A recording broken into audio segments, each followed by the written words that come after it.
Unit 2 Metabolic Processes Culminating Practical Task. Jalid Ahmed. Previously on Bio News, we tracked David, who is practicing to become a long-distance runner. He is in need of proper nutritional sustenance to help him on his way to reach this goal. We broke down two nutrients, lactose and protein powder, and showed how they help him to achieve this goal by creating energy and muscles in his body. Now David has another problem. He can't seem to keep his breath. Sandy, his coach, notices that he cannot talk while running, and his breathing is staggered and uneven, indicating that he is not getting enough oxygen. While Sandy tells him to slow down till his breathing resumes properly, we'll be going into the specifics of why this occurs. For this, we will be using soccer as an analogy. Soccer tactics are relatively related to how the body creates energy.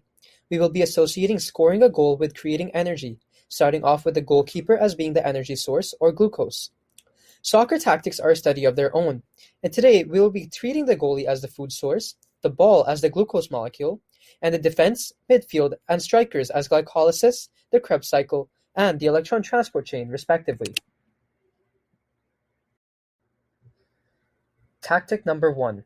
Glycolysis and ATP production, also known as tiki-taka. Firstly, what is tiki-taka? Tiki-taka is a Spanish style of play, which is characterized by short passing and movement and working the ball through various channels and maintaining possession to ultimately score a goal. For the first step in normal energy production, glucose is given to the body in the terms of food that we eat. However, in our case, the goalkeeper asks the ball boy for the ball.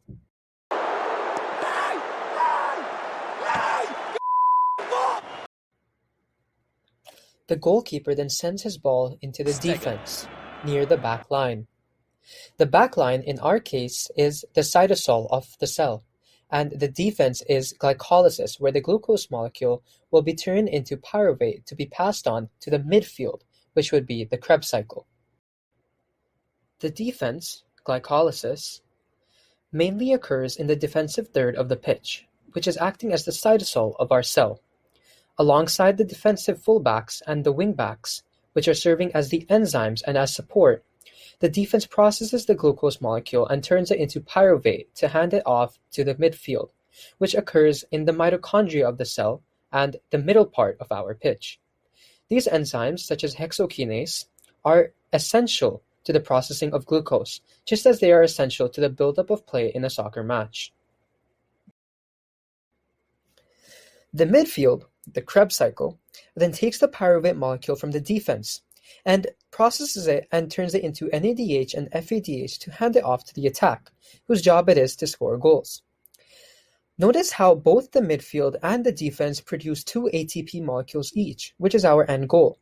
However, just like in the normal soccer match, you don't really see the midfielders and the defense scoring the goals, just as you don't really see the Krebs cycle and glycolysis producing the most energy.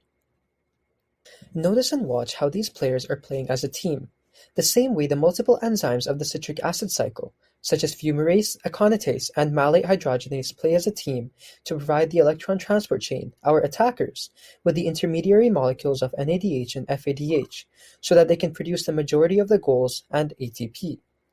As previously mentioned, the midfielders in defense, exactly like the Krebs cycle and glycolysis, don't produce much ATP and score many goals, but they are equally as important because they feed the electron transport chain, our strikers, with through balls and create plays so that they can score the goals and win the match. And finally, we have our attackers, the electron transport chain and keep